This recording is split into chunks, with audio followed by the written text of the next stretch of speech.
Good evening, everyone. I hope you can hear me okay. I'm Hannah Weisfeld, for those of you who don't know me, and I'm the director of Yachad. It's very nice to have you all virtually here and to welcome you this evening to this event.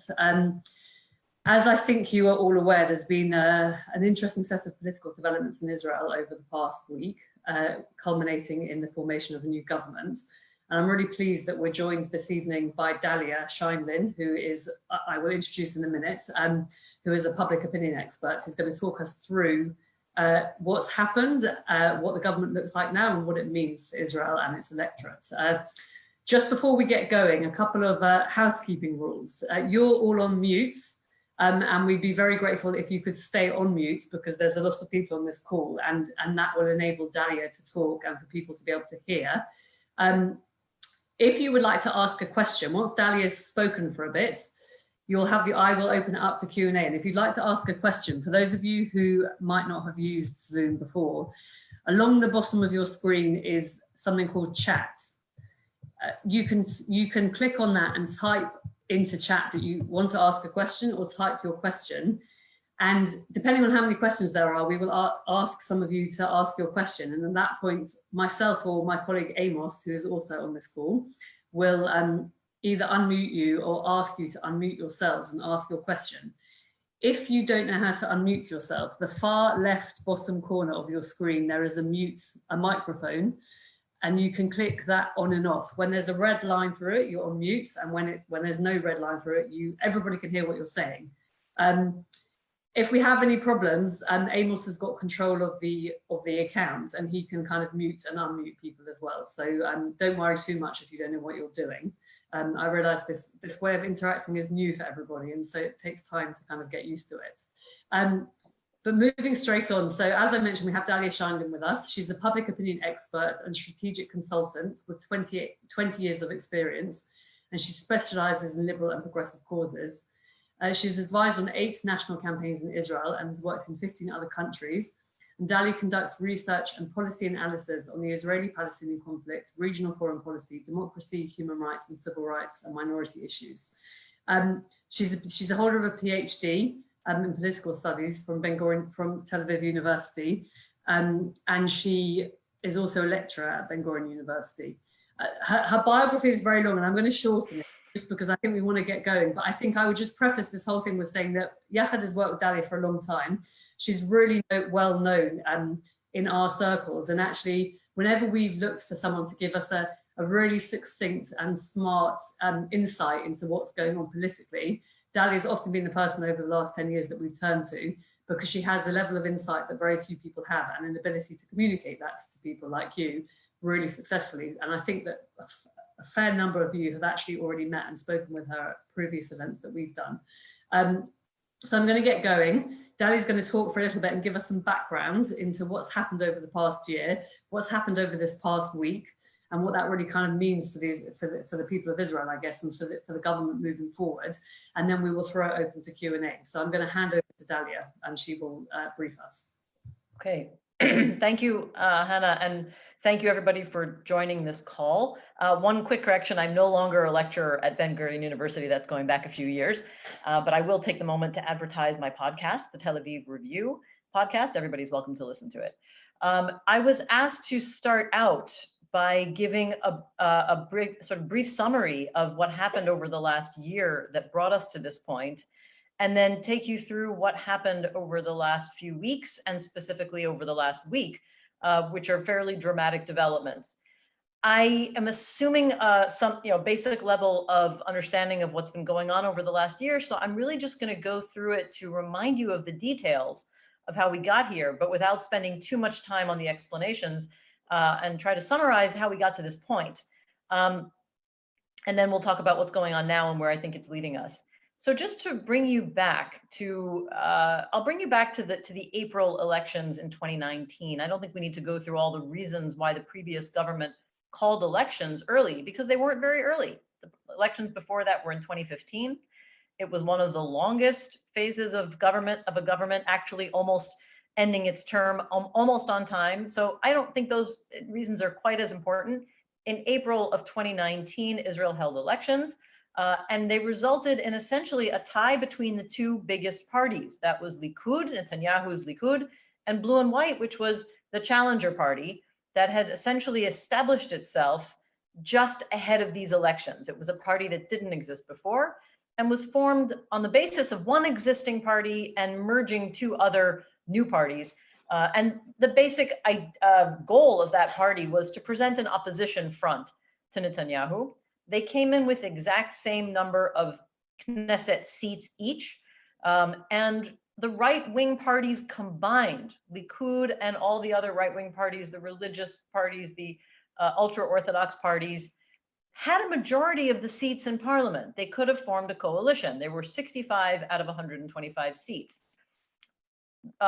Those are the ideologically right-wing parties.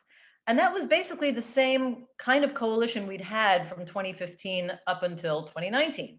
And everybody thought that that's what they would do, that they would form a government that represented that ideological set of right-wing parties. And in fact, that would have been a fairly fair reflection of the Israeli population, especially the Israeli voting population. The voting population in April was about 90% Jews, because even though we have about 20% Arab citizens, which means you have to kind of analyze who the Jewish population is, and they are majority right-wing. Not a huge majority, but about somewhere between 57, 8%, sometimes close to 60% right-wing. Considering they made up the vast majority of the voters, tempered only somewhat by about 10% who were Arabs, which is because only about half of Arabs voted, okay? As a result, you had a majority of the voters who were right-wing, and that's what led to a 65-seat majority in the parliament, in the Knesset, out of 120. The only real surprise, of course, was that Avigdor Lieberman, who is firmly within the ideological right-wing bloc, and his party had 5 seats, decided at the last minute not to join this coalition, which meant that the Netanyahu-led right-wing coalition had only 60 seats, out of 120, exactly half, not enough to form a voting majority. The negotiations fell apart, and we went into a second election cycle. That's unprecedented in Israeli history. In the September elections, we had a similar result with slight differences. This time, Blue and White pulled just barely ahead of Likud, even though, once again, those two parties were very closely tied. We had almost the same parties running with just slight changes. But the two big parties were unchanged. They both reached over 30 seats. Likud had 32, Blue and White had 33. So once again, parity. In terms of the ideological bloc, remember I said last time that with Avigdor Lieberman, who is a right-wing secular nationalist party, they had 65 seats in April. In the September elections, they had 63 seats, and 8 of those belonged to Lieberman. So instead of 5 seats, he had 8 seats.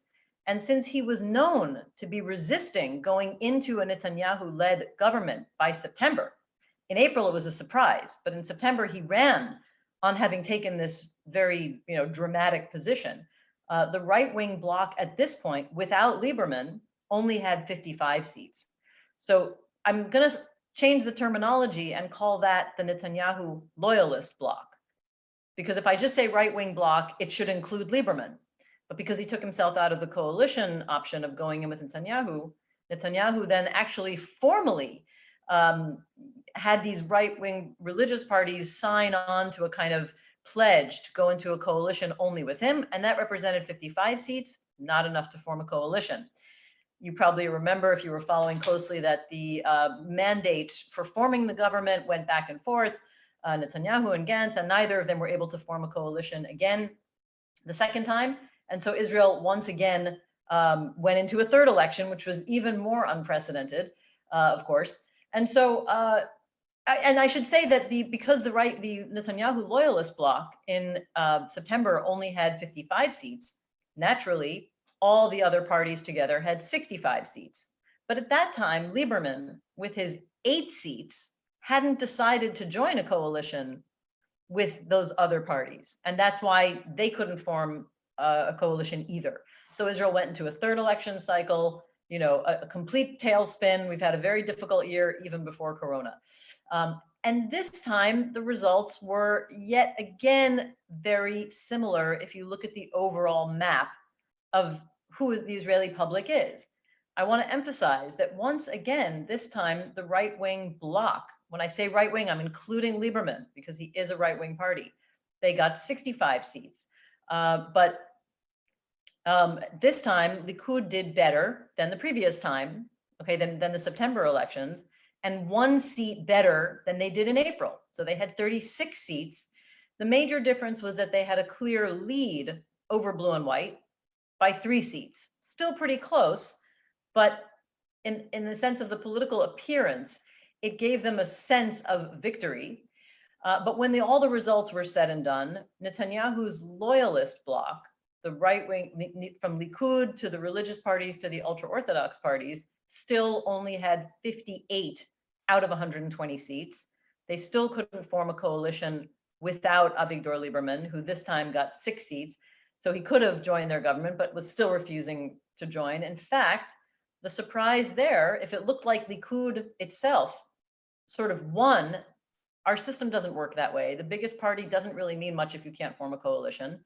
And I would say the biggest surprise after the September elections was that really for the first time, parties, or certainly for the first time in this cycle, but these very, very different parties, from the nationalist, secular, right-wing Lieberman, okay, whose party is called Israeli-Palestinian, for anybody following, all the way through to the joint list party representing the majority of Arab voters, which is an Arab majority party, although they had a small number of Jewish votes as well. All of them, for the first time, came together to recommend Gantz. So he had 61 recommendations to the president to tap him to form the government. That was considered a bit of a breakthrough. Still, it was clear that he would have a very difficult time forming a government.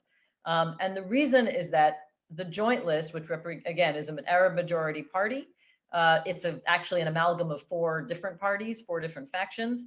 There was very little chance that they would actually be part of a governing coalition in Israel, for the simple reason that there has never been an independent Arab party in the governing coalition in Israel, which has historic reasons for both sides. They've never been invited to join a governing coalition, and for historic reasons, they would have very, very deep internal divisions about whether they would want to. And so Gantz had the majority of the recommendations to be tapped to form the government, but he would have had to form a minority government without the joint list. And even that minority government would have had to be sworn in with a vote of confidence from the joint list.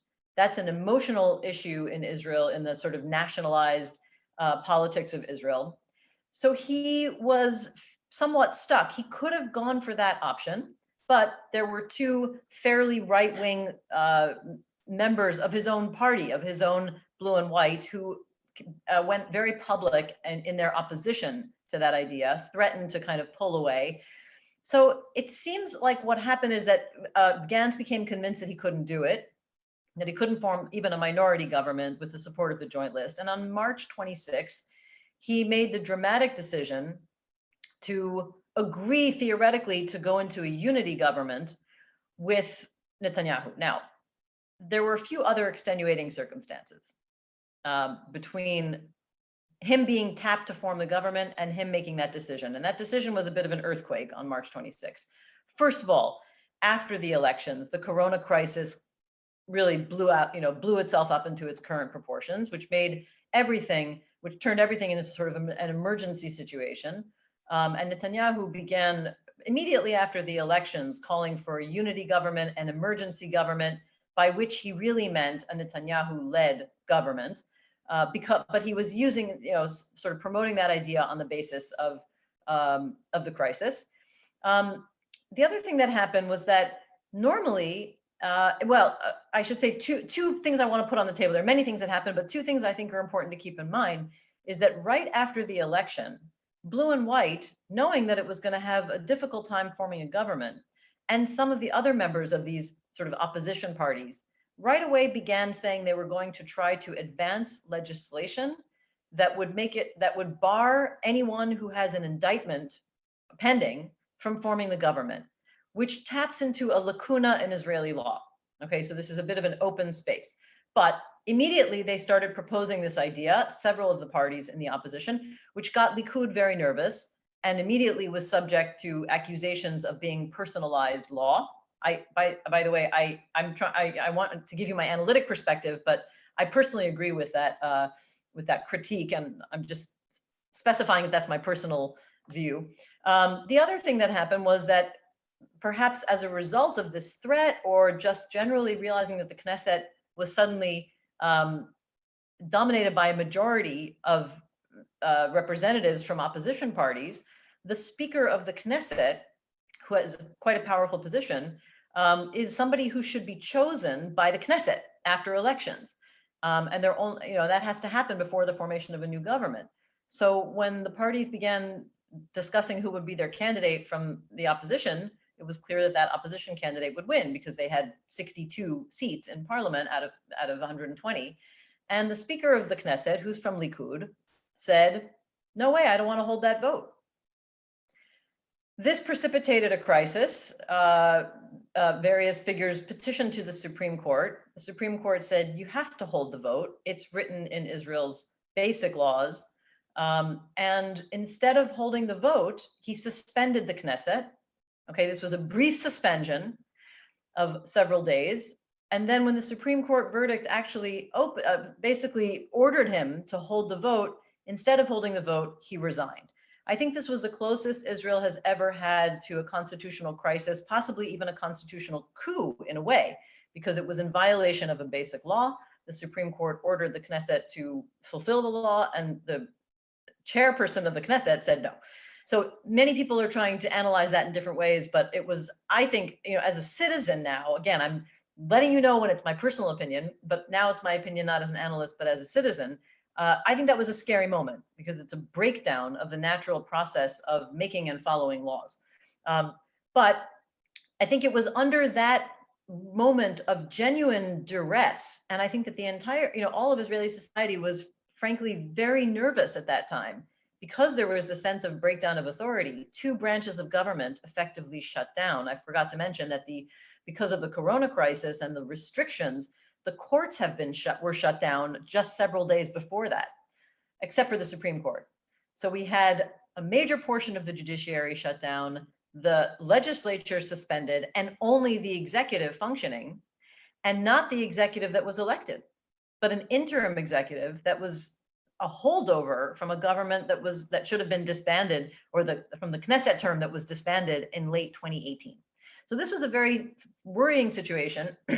It certainly wasn't a situation that citizens expected to be in, and it definitely wasn't a situation that Gantz, this neophyte politician, expected to be in. Now, remember, Gantz has no political experience at all, and my analysis of what happened is that he simply said the country cannot go through this at a time of crisis, and I think that's why he made the decision he made on March 26th, which was to break away.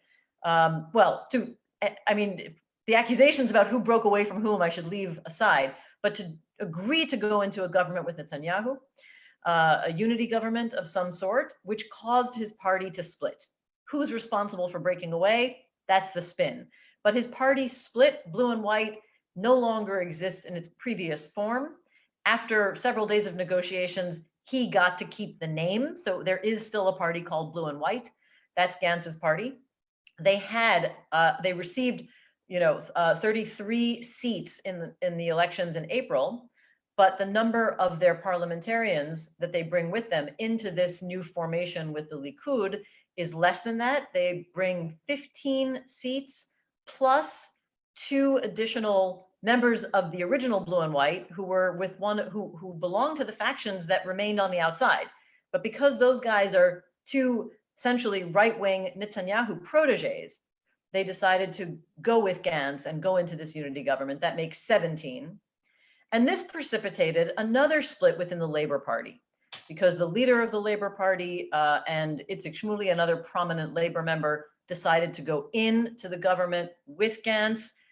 The rest of the Labor Party, which was, if anybody was following closely, was merged already with 2 other small parties, Meretz and Gesher. But the remainder of the Labour Party, led most prominently by Merav Michaeli, decided not to go in. So the Labour Party essentially collapsed, and the partnership with Meretz is unclear right now. The third faction in that list, Gesher, the leader of that party, had already decided she was going to go into the coalition. So this really kind of devastated the Jewish, or I should say the Zionist left-wing party, the only one that ran in this election. And now that brings us to where we are now. And I'm probably a bit over time, but that's the background. What happened after March 26th was everybody thought, well, this is it. This was the breaking of the blockage, and we can now go in, now, like it or not, we will have a unity government. At least the crisis will be over. And I think most people thought it would take, a few days for them to agree on everything once Gantz had essentially agreed to go into a unity government with Netanyahu on the basis of a rotation for prime minister. Nevertheless, it took from March 26th to April 20th to come to an agreement just between those two parties. Okay, there's a little bit of misinformation about this. The government has not been formed yet, and they don't even know who the coalition partners are yet, or if they will have 61 out of 120 seats. What you have is the 36 seats of Likud and the 19 seats of Blue and White, the two defectors from the original Blue and White, and the Labor people. Now, but they have formed an agreement that is very detailed and was published on April 20th, and they finally signed it. And what is that? The basic outlines of that are what I'm going to try to go through now, sort of quickly, but I want to explain why it's such a dramatic change relative to other kinds of agreements about coalition formation. The basic idea was to have a rotation for the position of prime minister for 3 years, whereby each one gets a year and a half at being prime minister. That means Netanyahu continues being prime minister by agreement for a year and a half. Gantz is formally the alternate prime minister. That's the translation of the term we're using in Hebrew. It's a position that does not exist and has to be created by Israeli law, which means changing Israeli law. And then he will be prime minister for the next year and a half. That is the duration of the unity government. For the first 6 months, it's considered an emergency government. And that means a few things that I will get to later. But I think what happened, one of the reasons why this took so long is that even though that general rotation idea was agreed on, Likud was worried that given that the opposition parties had a majority in Knesset, that they would continue to try to pass the laws that would bar him from being able to lead the government, despite the political agreement over that government. And he wanted promises from Gantz that they would find a way to override or block those laws. What does that mean? It means overriding either the law or if anybody appealed to the Supreme Court, overriding the Supreme Court. Gantz didn't want to agree to that. And so they began thinking about how to tailor laws to protect the agreement and to reflect the fact that each side distrusts the other, doesn't trust the other to avoid making a power play. And so what they began to do, I think, I want to be analytic and objective about this, but it's, running through the aspects of the agreement, there's a long list of elements in there that are basically in place to protect the position of the prime minister. There is some mutuality. Both sides have a mutual veto over certain things happening. And, sorry, I want to go back to a couple of things. The main thing that it does is weaken the power of the Knesset. And, that's why I say it's hard to be objective about how this can be argued as a balanced agreement, because the main thing is that it essentially curtails the power of the Knesset. For example, the Knesset can no longer really call a no confidence vote in the government in a parliamentary system, as you all know. I don't have to explain it to you, you're not Americans. If you call a no confidence vote, the government can collapse and a new government would have to be formed. In this case, what they've agreed on is that if there is a no confidence vote, there will be an automatic election, but not a new government, but automatic election. And neither of the current prime ministers can compete in those elections, which is a big disincentive for anybody to want to go into elections assuming that one or the other might gain power. but it essentially weakens the power of the Knesset to do anything about the government or to form a new government. If the Supreme Court should hear a petition against Netanyahu forming the government and rule that he can't form the government, there will be automatic elections. That's essentially overriding the Supreme Court already. The agreement removes the presence of an opposition member of Knesset on judicial appointment committees. Our judicial appointment committees, traditionally, they have 2 members of Knesset, 1 from the opposition, 1 from the coalition. This agreement not only removes the opposition member from the judicial appointment committees, but names the person from the 2 people from the coalition who will be on it specifically. And one of them is from Likud, and the other one is exactly that right-wing protege that I mentioned, who had been part of Blue and White, but insisted on defecting from his original faction in order to go into the government. He is a Netanyahu protege, I should say, and very right-wing. He will be in place of an opposition member on the judicial appointment committees. Another, I think, really important part of the agreement is that it says, because this is a temporary government, during the first 6 months at least, which can be extended, the government can't appoint any senior government positions, any new ones, and any current senior government positions is the term they're using. Even if they're temporary, they will continue. Why is that important? I know this starts to sound very technical, but if you understand the position Netanyahu's in, it becomes important. The current state prosecutor is an interim state prosecutor who is considered a Netanyahu loyalist. The way this agreement stipulates that these interim, acting positions must continue and cannot be fired for the emergency phase, that person will continue. As of tonight, there is a major argument between the current Attorney General, who thinks that that particular clause, is essentially may not be constitutional, but specifically has claims of specific charges against this acting state prosecutor. But of course, that's important for Netanyahu, because think of the importance of a state prosecutor in the case where you have 3 indictments pending that are within the purview of the state prosecutor. His trial, Netanyahu's trial, is supposed to start in May. It was already postponed because of the corona crisis, and we don't know if it will actually continue. And the last point, one of these many kinds of items in the agreement that could protect, the Likud and Netanyahu or their position on what should happen in Israel. It's a little bit technical, but it's a law called the Norwegian law, which basically means that anybody who's appointed as a minister from any one of the parties resigns their position as a member of Knesset to become a minister.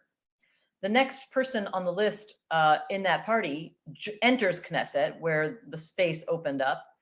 And it seems like this entire law, in a way, and I should say that if the minister is then fired from the ministerial position for any reason, that minister goes back to being an MK.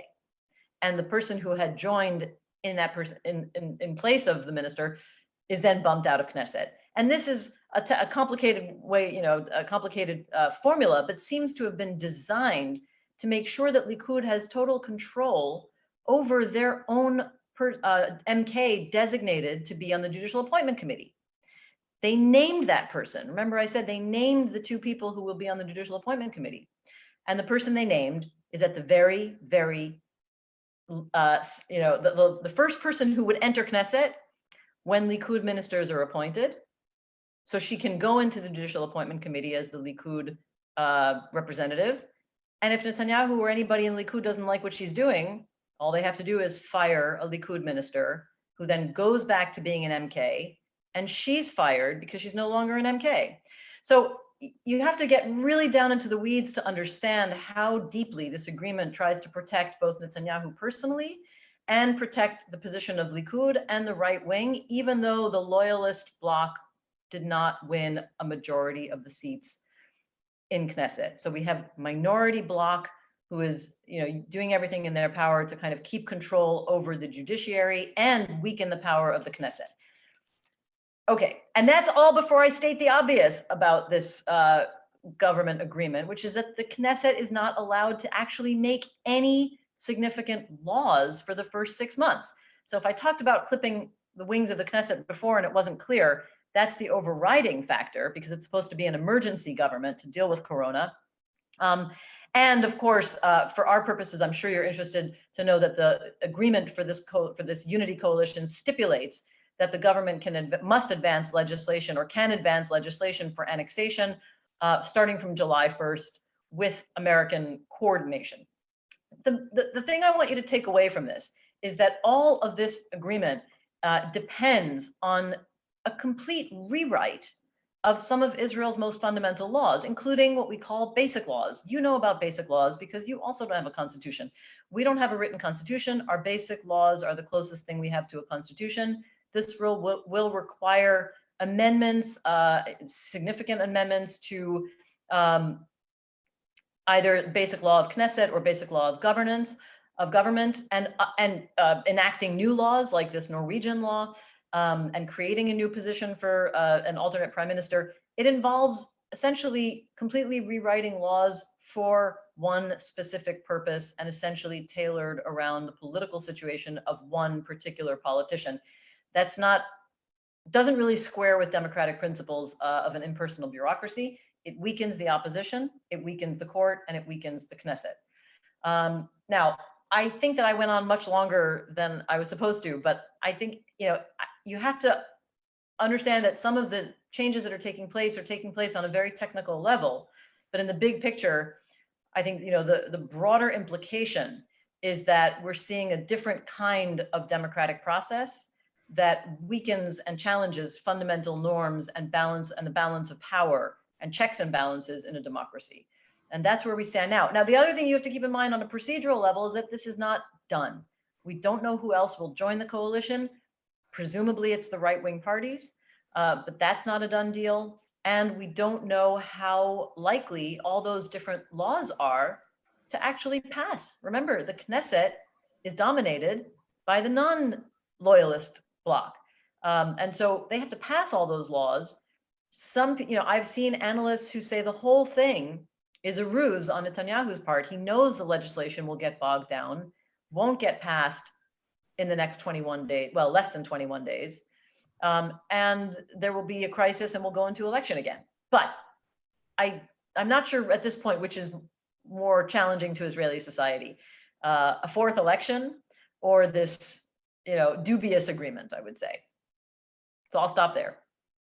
And maybe even before we do substance questions, I'm sure a lot of that is detailed. If there are any specific questions about things that weren't clear, please let me know. Thank you very much, Dahlia. It's amazing how much information there is that you have to kind of get across to people, given the complexity of what is going on. Just before we throw it open more widely, a couple of things that I just wanted to ask you, which is that we've got the kind of detail of what's happened between the parties. And I guess the next question is, what does it mean for the people? And so there's a lot of talk about, that Gantz was going to save the people from Benjamin Netanyahu, that finally this man had come as the savior and he was going to get rid of Benjamin Netanyahu, and this feeling of, I guess, betrayal that he took the votes and then he went straight into the coalition. And actually you gave him quite a, I guess, a kind of quite a positive reading, which was that the people couldn't face the this possible crisis, constitutional crisis in the middle of the pandemic, and therefore. No, I said I think he thought that. He thought that, yes, but that's quite generous. That he's doing it for the kind of the good of the people. And I guess the question is, did he betray his voters? Has he stolen their votes, so to speak, and then given them to Benjamin Netanyahu to continue his premiership? And have the people got what they voted for with this coalition? Yeah. Well, I think factually, just an adjunct to that, the same really applies to the people who voted for the Geshem Eretz Avodah slate. Right.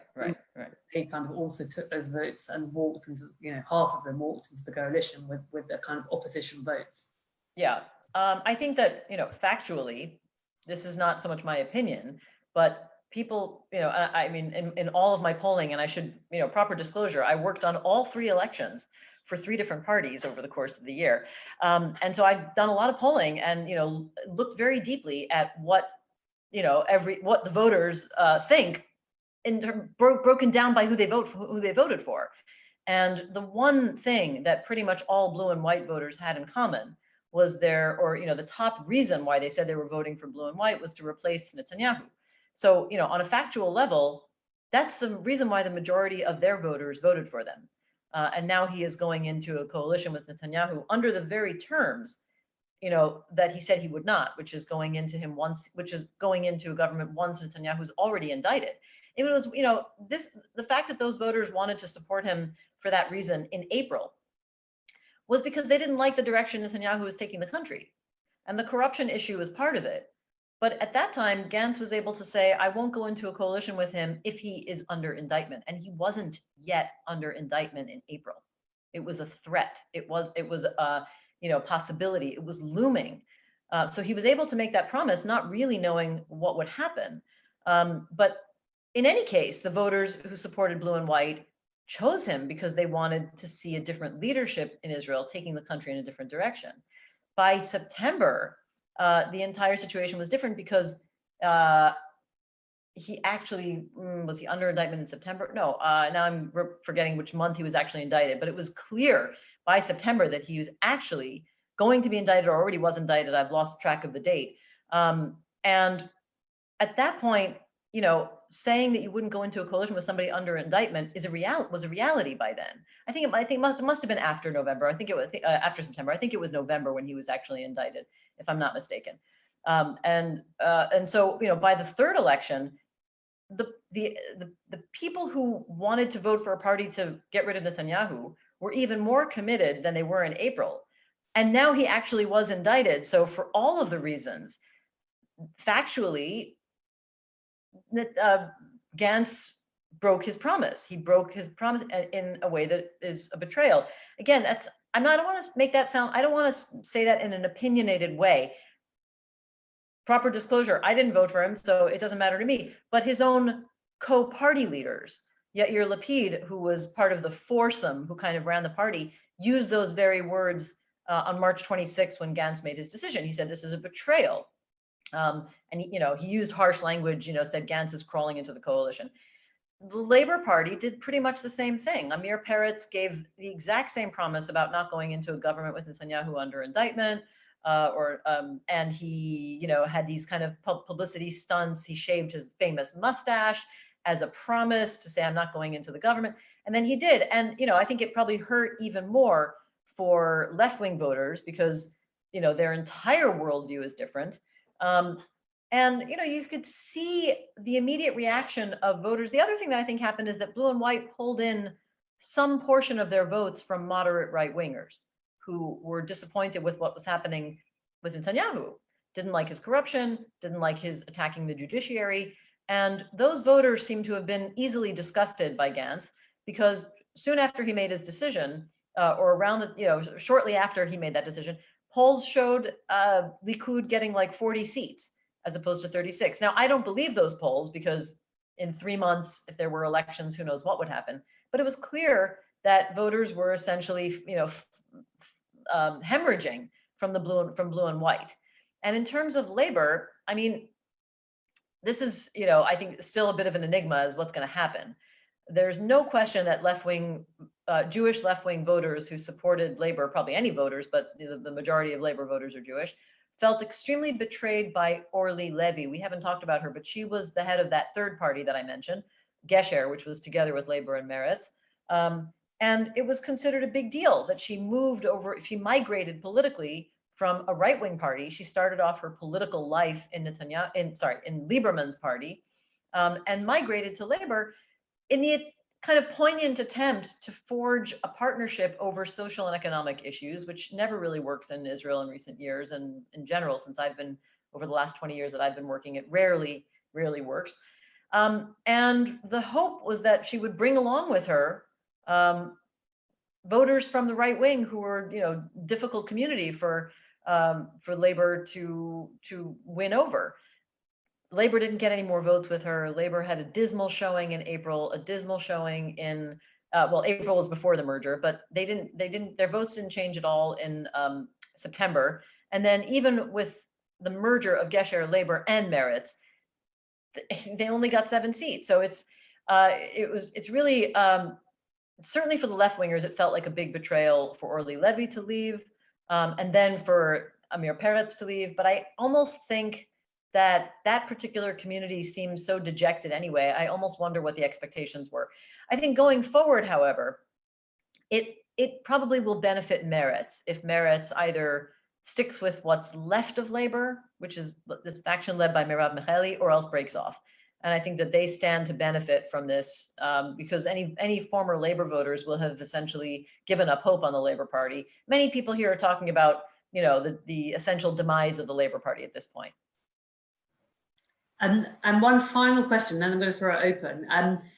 You kind of threw in there kind of briefly this kind of clause about annexation, and I think that's the thing for kind of a lot of people is really kind of exercising them and desperately worrying them. That you know, when the corona crisis is over, we'll get on with annexing the West Bank. Yeah.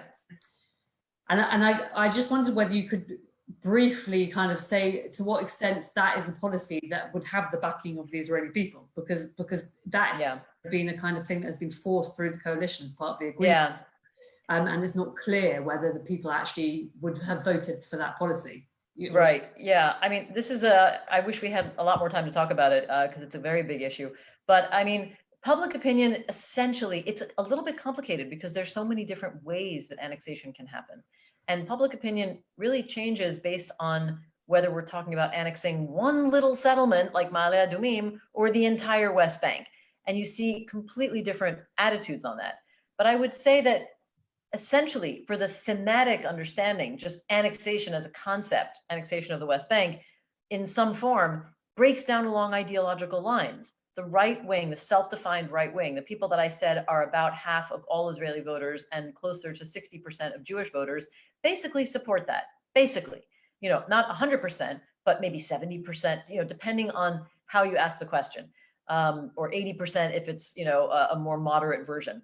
And among the left, you know, a very strong number are against it, and the center really changes their attitude depending on what you're looking at. So if you're talking about why, you know, broad swaths of the West Bank, the Jordan Valley, all settlements, Area C, big parts of the West Bank, the center tips against it. The center is much more like the left on this.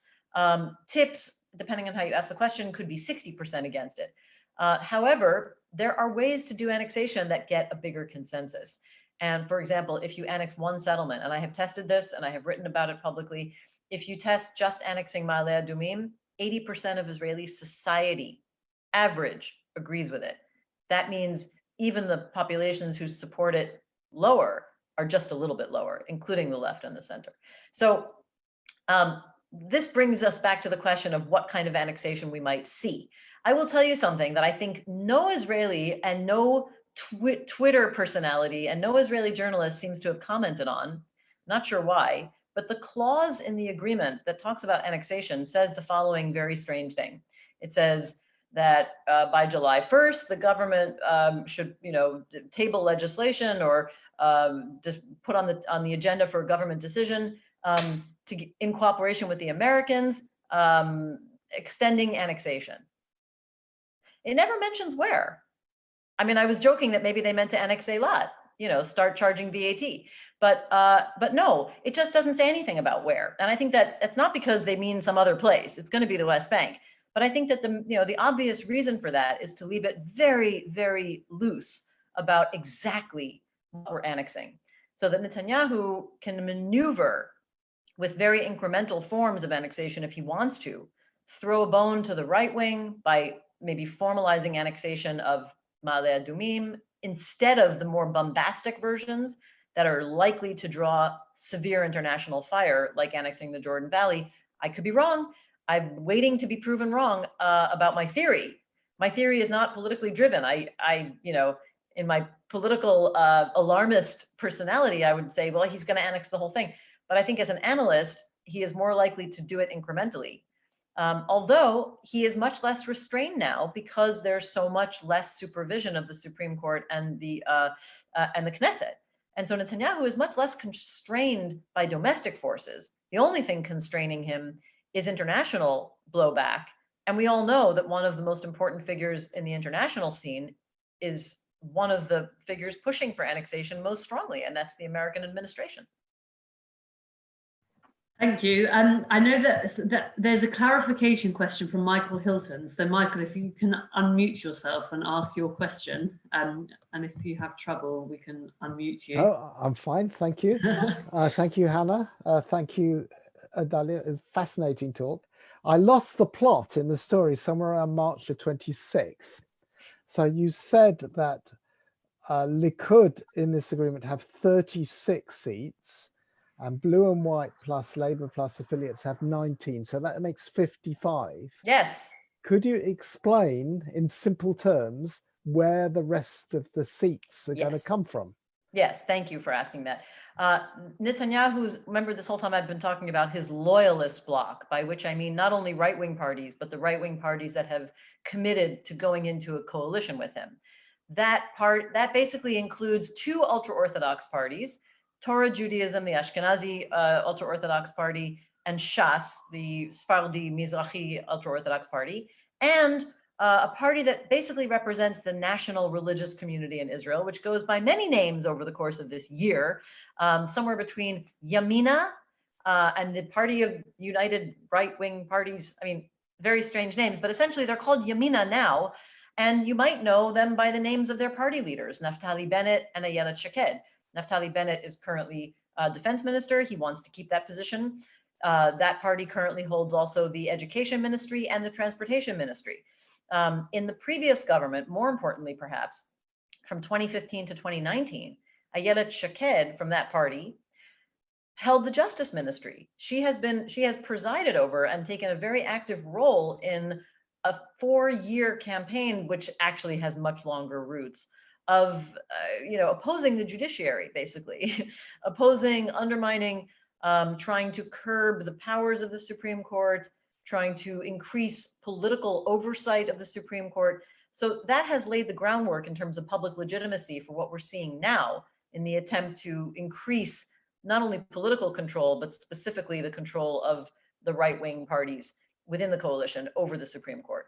And so that's the other party, which is presumed to be a key coalition player. And those parties have plenty of seats to top up over 61. However, they're playing, well, certainly Bennett, the Yamina leader, is playing a little bit hard to get. As far as he's concerned, I think he basically wants to make sure that they get choice ministerial jobs. But remember, I probably didn't say it before, this government is going to be the biggest government in Israel's history.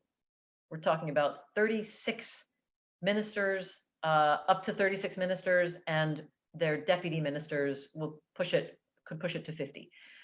So, everybody, there's 15 ministers for Blue and White, 15 ministers for Likud. There aren't that many choice ministries left. And so I think Bennett is feeling a little bit unsure if he has any bargaining chips. And so, but I think that ultimately the most likely scenario is that there will be an agreement with probably Bennett, almost definitely with Shas and Torah Judaism, and they will top up this government to the 75 seat range. Thank you, and thank you for your question. We've got a few more lined up.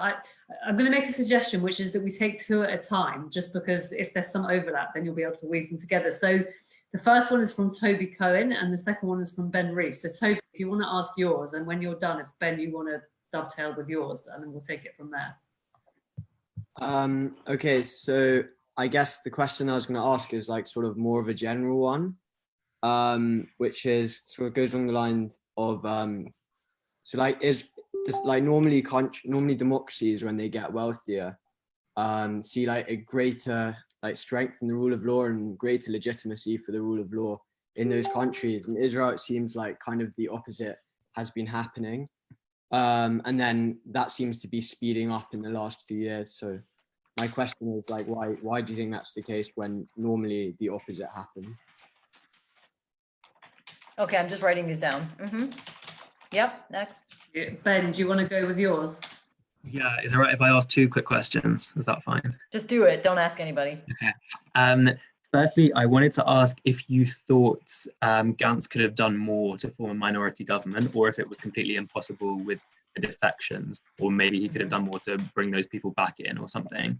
And secondly, if this government does form and now there is time for the left to kind of pick up the pieces and regroup.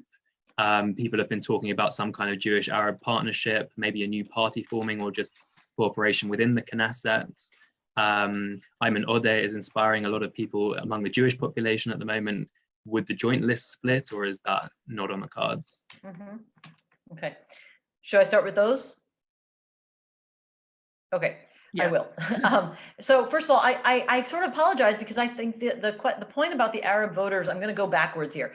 The point about the Arab Party, the joint list as it's called, and I don't even really like calling it the Arab Party because it hides the fact that one of the four factions is a Jewish Arab Party, and that by all the most sensitive tallies of the actual results, it seems like the number of Jews who voted for the joint list between April and March at least doubled, if not more. So I would qualify the characterization, but just for the sake of this discussion, I'm going to call it that. I think that's a huge part of the story of what's gone on over the last year, and I'm sorry I haven't kind of had a chance to bring it in more. But I said I wanted to start with your last question because I think it's an essential one. The opposition does not have very much in common with itself, to paraphrase Kafka. Which is, that you have Lieberman together with the joint list and the leftovers of blue and white, and then this kind of bizarre, I'm not even sure if I can call it leftovers, crumbs of labor and Meretz left. They have very little in common ideologically. And I think the Israeli Zionist left is doing some serious soul searching and trying to figure out what to do with itself, something it probably should have done a long time ago. And the only party that has steadily increased its vote share over the course of the 3 election cycles, steadily, consistently increased its vote share, was the joint list. They went from 10 to 13 to 15 seats between April, September, and March. And I think that the fact that even though the numbers of Jews who voted for them was very small, it at least doubled, probably from about 9,000 or so to, by most counts, about 20,000, possibly more than 20,000 Jewish voters, is evidence of what you're talking about, the sense that the Zionist left doesn't seem to have any real political horizon in the electoral system. So many of its people voted for blue and white primarily in the hope that blue and white could somehow start the process of turning things around. Their hopes were dashed, and that maybe and the peace process with the Palestinians is so forlorn right now that it seems like internal Jewish-Arab partnership is the thing that's energizing people, and nobody symbolizes that better than Ayman Odeh, because that's been his political program pretty much since he became head of the joint list in 2015. And so I think that at least among the community, the kinds of people that I talk with on the Zionist and Jewish left, and among many in the Arab community, this is backed by polling that I've done on both Jews and Arabs. A large majority of the Arab voters and a large majority of the Jewish left see that as a very compelling vision. And so I think that the political parties are becoming more attentive to that general zeitgeist among the public and becoming interested in pursuing this. I don't know what form it will take, but I do think it's the next important horizon to look out for in terms of Israeli political developments on the left. Could Gantz have done more to form a minority government? I mean, it depends, like Hannah said, I was kind of being kind to him before. I mean, I think that you have to keep in mind, he had no political experience. I'm going to emphasize that. He entered politics ahead of elections, not ahead of an opportunity to be a minister, not ahead of a primary within a party. He didn't have any experience managing a party or being a minister or doing anything that involved, negotiation. He'd been chief of staff of the army. He was used to ordering people around. He's an organizational genius, I guess, because I assume that's what you need to be head of the army, chief of staff. And so could he have done more to form a minority government? Yes, if he had been an experienced politician, he might have found ways to bargain and coerce and co-opt the 2 rebels from within his own party who were blocking the formation of a minority government, Hendel and Hauser. But lacking those skills, lacking any comparable experience, I'm not sure if he was able to. I think a more experienced politician could have. Or the other thing that you might have to take into account is that it's not clear that he wanted to. He's never really, Hannah and I prepared for this call talking about some questions, and one of the questions Hannah asked me was, what is Gantz's ideology? What does he really stand for? I can guarantee you, I think I am a pretty attentive, professional and a citizen. This guy's been speaking in our living room on TV every night for a year and a half now, and I have no idea what he stands for. So I don't know if he really wanted to, spend that political capital or, invest those skills that he practically didn't have to try to convince those guys to unblock the path to a minority government, because I'm not really sure if he wanted to do it. It would have been very controversial in Israeli society to have a government sworn in on the votes of the joint list already. And I don't think he was up for the political heat. So that's an answer to the second question. And the first question, when countries get wealthier, they usually see stronger, institutions and adherence to the rule of law. Do you mean like the United States? I mean, I'm just challenging the assumption, because I think that countries can be very wealthy. I mean, Qatar is a wealthy country. So is Saudi Arabia. Do we see adherence to a democratic rule of law as a result? Not necessarily. Well, rule of law maybe, but not democratic. And so I think that I would challenge that sweeping generalization and say that it's not necessarily, and by the way, up until recently, I don't think we saw a sort of flaunting of the law. What we saw was an attempt to undermine the basic institutional understanding of the role of the law and the extent to which the judiciary, in interpreting the laws, has any power to balance out the lawmakers who represent the majority. So the idea is more about balancing the power of the majority versus the institutions that protect the minority or the opposition. And I think, when somebody said, what's the narrative? I think that's the big narrative about what's been going on in Israel for the last number of years, not only the last year. And that's what I'm calling into question, and how that overlaps with, economic wealth or, balanced budget. I'll tell you this, the one thing we all of us political strategists know, all of us political consultants know, in Western democratic countries where there is not an active violent conflict, an unresolved violent conflict, usually when the economy is going well, people don't want to change the government. It's the first indicator, for when you're likely to see a change of government is whether the economy is doing well or not.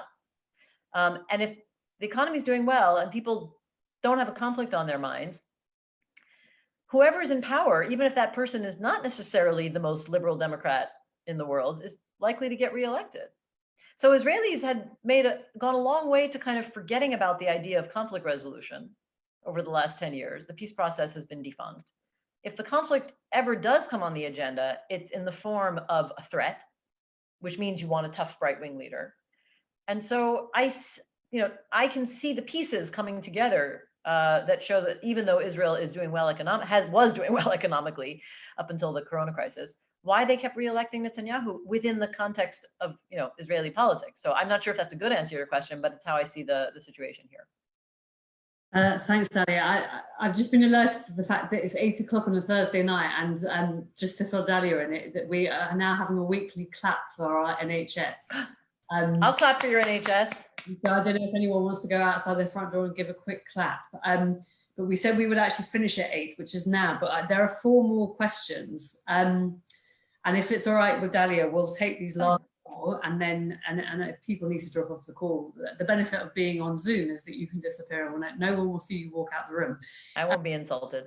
So I'm just gonna, just for the sake of the people asking the questions, we've still got left John Reusser and David Lehrman, and 1 minute, I'm just pulling them off here. And we've got one from John Kelly and one from Liz. So if we take the first 2, so John followed by David, and then we'll take the second 2 once Dahlia's answered those first 2. So John, do you want to go, and then David afterwards? Thanks very much, Hannah. Thanks, Dahlia, for a brilliant talk. So my question was sort of procedural a bit. You touched on it at the end, because there's this 21-day period.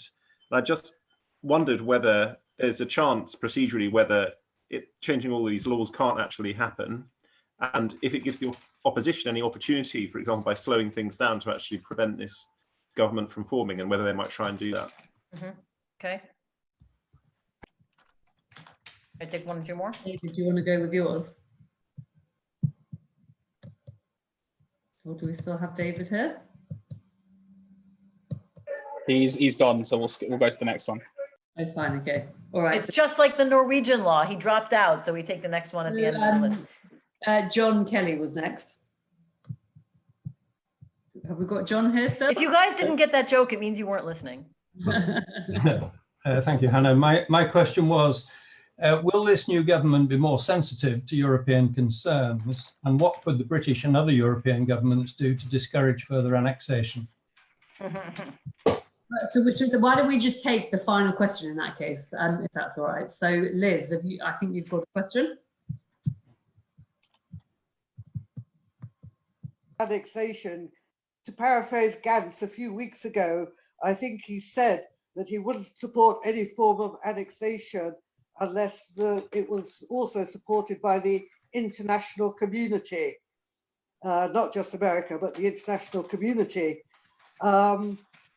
What does Dahlia think the international community, how does she think the international community will react if, as she says, Netanyahu proceeds with incremental steps, however small they may be at the beginning? Okay, great questions. Okay, so great questions. I will start with in order this time. In terms of whether they can change the laws in time, that is the last remaining $64,000 million question, because there are so many laws that need to be changed. There are new laws that need to be enacted, and there will be Supreme Court challenges to those laws. There already are Supreme Court challenges to those laws. The Supreme Court, of course, sitting in its capacity as High Court of Justice. And we don't know. I think that's a bit of an open question. You know, I think that nobody really has an interest right now in precipitating fourth election. If they can't pass those laws in time during this phase when the Knesset still has the mandate, and they can't reach agreement on how to implement this agreement over the coalition, it is possible that we will go into a fourth election. Now, you're asking if the opposition can use that as an opportunity. Most analysts, I should say, don't see that as an opportunity for the opposition, but an opportunity for Netanyahu. Remember what I told you, that he's destroyed blue and white. Blue and white has completely, broken up into, in a way, 4 different factions, even though there's kind of 2 factions, but their credibility has been destroyed. The Labor Party has been destroyed. And, the last survey, the last electoral surveys I saw showed Likud getting over 40 or 42 seats. Like I said, don't place too much value on surveys at this point, because we're not in elections and we don't know who the parties would be. But I think that if there's new elections, they would be much more likely to benefit Netanyahu, especially because, as you probably all know, and most countries have seen this, that over the phase of this corona crisis, most national leaders have gotten a lift, a bump, and Netanyahu has as well. Not a huge one. He had a 20-point bump and it's gone down somewhat, but he's doing better than the Trump bump, because Trump is back down to where he was to begin with. And Netanyahu, by all accounts, has managed the crisis in a very specific way, in a very limited way. He's managed the crisis fairly well in terms of the health restrictions, in terms of identifying the threat on time, in terms of the fact that Israel has very few deaths relative to its size and other countries, each one, of course, being a tragedy and very upsetting. But, he will be given credit for that, and he will be given credit for being the political mastermind, and there's barely an opposition anymore. So I think that if we go into a fourth election, that would be seen as something Netanyahu might want, also because it means he continues being the interim prime minister. And as prime minister, he is not required to resign.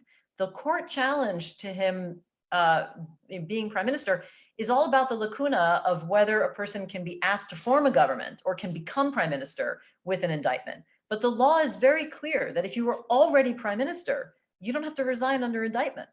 So that buys him lots of time, 3 months of an election of the campaign, the month it takes to form a government.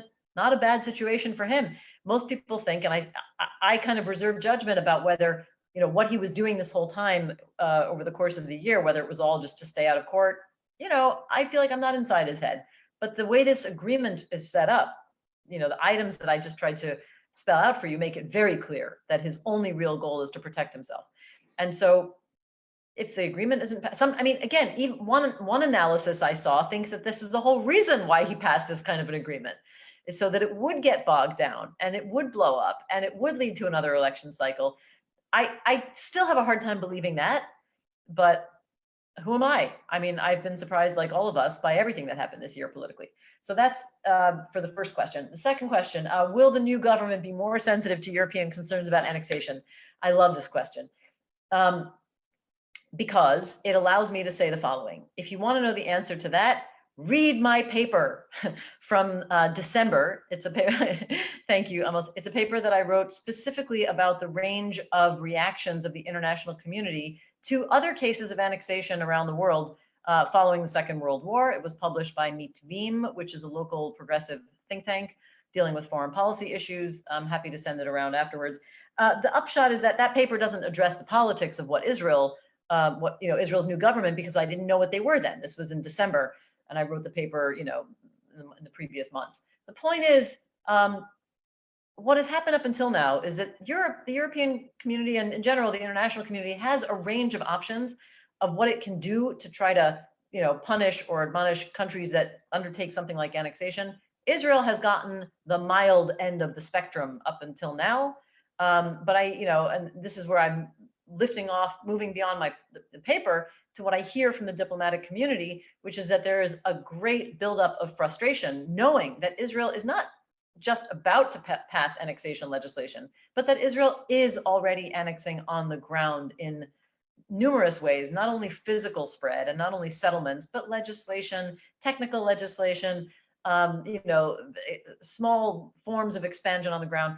And they're already frustrated about that. I think if there is any actual formal legislation, especially if it's what I call the bombastic kind, Jordan Valley, all settlements, Area C, those are big kinds of legislation. I think we will see a reaction from the certainly from the European countries, but I think it will still be within medium range. I don't think it's going to go to the full, the range of full power. We're not going to see, the kinds of sanctions we see against Russia for annexing Crimea.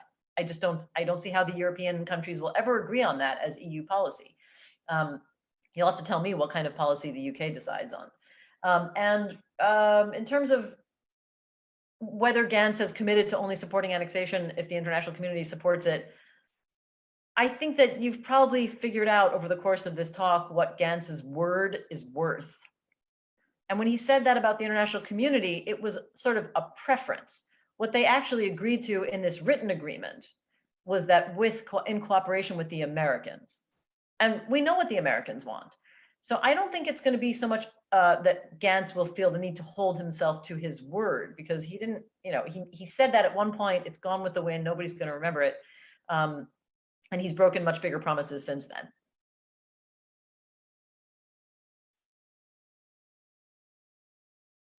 Sorry, having trouble unmuting myself. Thanks, Dahlia. Just to add one adjunct to what you just said about the Americans, it was interesting to see the Americans deflect it back to Israel today, with Mike Pompeo saying that that it would be up to the Israelis if they wanted to annex the West Bank, and this kind of the ball is back in your court now. Do what you like with it. So I think there's been some hope that the Americans would be so busy dealing with COVID that they wouldn't have time to talk to Israel about annexing. I have to tell you, I don't think that's the reason. I mean, the American administration figures responsible for the Israel-Palestine desk are so deeply ideologically committed to annexation. First and foremost, the most influential among them, who is David Friedman. The other prong in that three-point triumvirate is Jared Kushner, and he's busy. In any case, he was happy to go along with it. And Greenblatt is basically out and ineffective right now. And David Friedman is a very, very committed ideologue. From my friends inside the American diplomatic community, it seems like he's pushing this with all his might.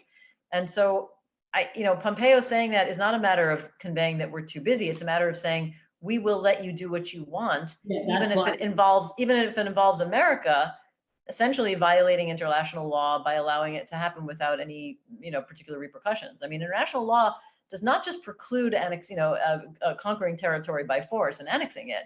International law requires other countries in the international system to take action against it, to refuse to recognize it, to take some sort of punitive action in order to deter that. And that is, what America is conveying, is that we're not going to stick to that anymore. It's actually quite a challenge to the international world, to the international order, the post-war order, I should say. Yeah, and the question about Europe, I think the big challenge we're going to see is that the Americans have given Israel free rein. Yeah, Europeans are so such a disparate bunch on this issue that the conversations I've been having with people, and it's quite interesting.